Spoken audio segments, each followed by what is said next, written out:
சரி, தேவர்கள் எல்லாம் நாங்க ஒரு பக்கம் நின்றுக்கிறோம், நீ அசுரர்களும் விலகுங்கள் தேவர்களும் வில 2 பேரும் வேண்டான்னு ஒருத்தனே நின்று கிடைஞ்சானா. கர கர கர கர கர கரன்னு ஒருத்தனே நின்று அப்படி பிடிச்சானோ இல்லையோ அப்படி அந்த கடைஞ்சதான் சுத்துது கையில இமய மலை. அந்த தேவர் அப்படிப்பட்ட ஆற்றல் உடையவன் என்றெல்லாம் அவனுடைய ஆற்றலை சொல்லிட்டு, அப்படிப்பட்ட ஆற்றலுடைய இவனுடைய அண்ணன் வாலி கிஷ்கிந்தையினுடைய அரசனாக தான். அப்போது மாயாவி என்ற ஒரு மாபெரும் அசுரன் இவனோட போருக்கு வந்தான். மாயாவின்னு ஒருத்தன், அவனோட வாலி யார் வந்தாலும் வாலி அஞ்சாத சிங்கம்.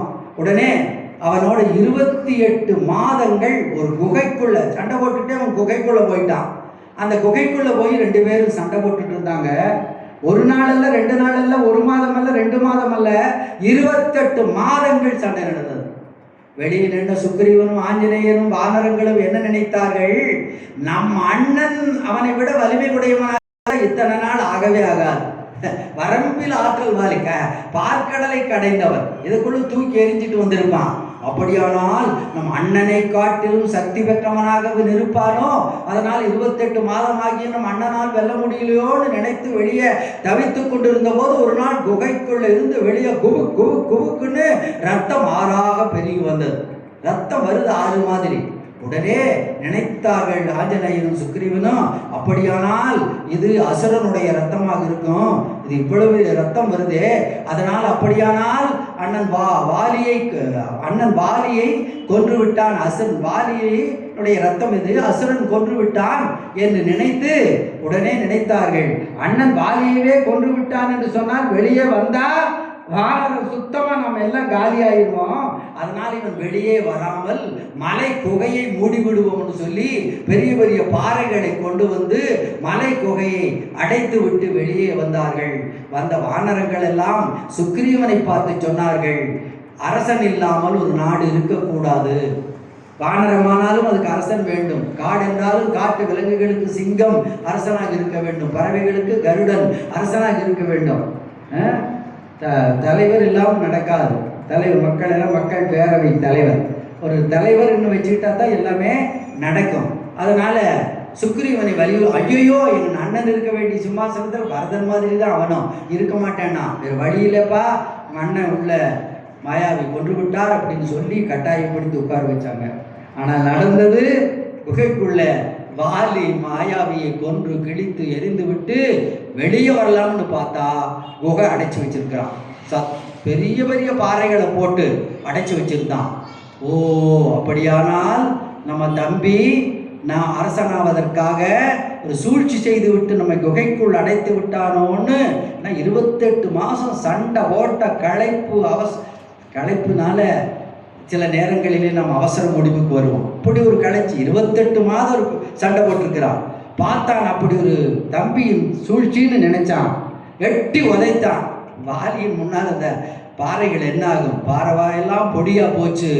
வெளியே வந்து பார்த்தால் அவன் நினைச்ச மாதிரியே சிம்மாசனத்திலே சுக்கிரீவன் உட்கார்ந்து, ஓ நாம் நினைத்தது சரியாக போச்சு, திட்டம் போட்டு அவன் அரசனாவதற்காக அத்தனையும் செய்திருக்கிறான். டேன்னு பக்கம் போனான். அண்ணா அண்ணா அண்ணா மன்னிச்சிருங்க அண்ணா, நீங்க இல்லைன்னு நினைச்சு இந்த மாதிரி இந்த வானரங்கள் கட்டாயப்படுத்தி என்ன உட்கார வச்சுட்டாங்க அண்ணா, வாங்க வாங்கண்ணா நீங்க வந்துட்டீங்க, நீங்க வாங்க உட்காருங்கன்னு பக்கம் போனான். ஏண்டா சூழ்ச்சி மண்ணி போட்டு போது நான் வந்து விட்டேன் என்றவுடன் நடிக்கிறாயா அப்படின்னு சொல்லி அடிச்சு தூக்கி எரிஞ்சா பாருங்க. வந்து எரளை மலையில விழுந்தான். அங்கிருந்து தூக்கி வாலி பந்து வீசுனா வந்து இங்கே விழுந்தான். மீண்டும் தேடி வந்தான். ஆனால் எரளை மலைக்கு வந்தால் வாலியினுடைய தலை வெடித்து விடும் என்ற ஒரு சாபம் இருந்ததுனால இந்த மலை மேல விழுந்ததுனால நாங்க தப்பிச்சோம் என்று சொல்லி போட்டு அதற்கு பிறகு இதெல்லாம் சொல்லிட்டே வர்றான் ஆஞ்சநேயன். ஒன்றும் பெருசா ஒன்றும் வேகத்தை காட்டுல ராமன், சரியதானே தப்பா நினைச்சா அடிச்சிட்டான் அப்படின்னு தான் அவன் அடுத்த வரி சொன்ன உடனே தான் எழுந்தான் ராமன். என்ன வரி சொன்னான்? இவனை அடித்து துரத்தியதும் அல்லாமல் தம்பியை, அவன் மனைவியை இவன் கவர்ந்து வைத்து கொண்டான்.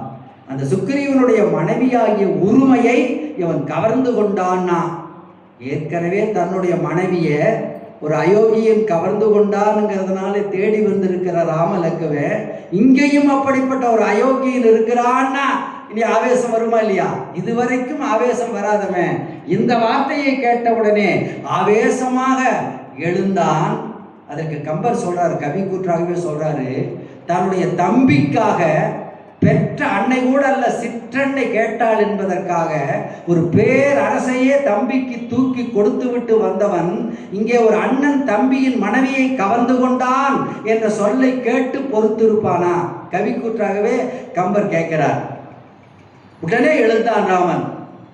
சுக்ரீவா, 7 உலகங்கள் அவனுக்கு துணை வந்தாலும் கவலைப்படாதே, இப்போதே வா, அவன் இருப்பிடத்தை காட்டு, என் வில் அம்பினால் அவனை கொன்று உனக்கு ஆட்சியையும் தருகிறேன், உன் தாரத்தையும் மீட்டு தருகிறேன் என்றார்.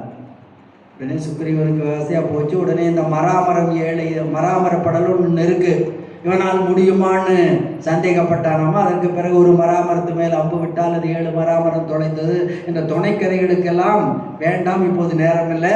நேரா வாலியினுடைய இருப்பிடத்திற்கு அழைத்து வந்தான். வாலி அரண்மனைக்குள்ள இருக்கிற கிஷ்கிந்தையில வெளியே நின்று தோள் தட்டி தொடை தட்டி, இதெல்லாம் போருக்கு அழைக்கிற முறை.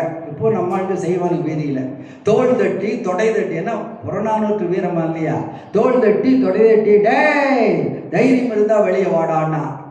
வாலி கெக்கேன்னு சிரிக்கிறான். அடடா, நம்ம தம்பிக்கு கூட வீரம் வந்துருச்சு. நேற்று வரைக்கும் நம்ம பேரை கேட்டாலே ஓடி ஒழிஞ்சிட்டு இருந்தவன் இன்னைக்கு வாசல்ல வந்து வாடான்னு கூப்பிடுறானே, டே வந்துட்டேன்னா. அவனுடைய அறிவில் சிறந்த மனைவி தாரை தடுத்தாள்.